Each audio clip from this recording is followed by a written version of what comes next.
Bhealéad mhóra na hÉireann. Téan na badéad seach sa crí agus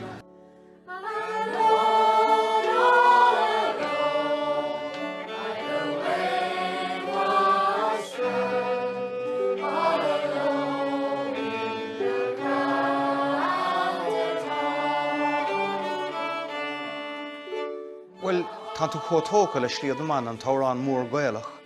Cad é de bheasar a gceann eile an son le Charles Kickham de Valley of Slíomh na man? Well, árá nóntacha sé. Smailiate. Os breáime, ach ní réon ghilcha le chéile. Tá ghilcha le chéile agus slíomh na man luitú. An ceann eile tá sé caiinú le tá dáid fácaige agus tá sé go síosa an Rómán síochtta í aige na héanaí.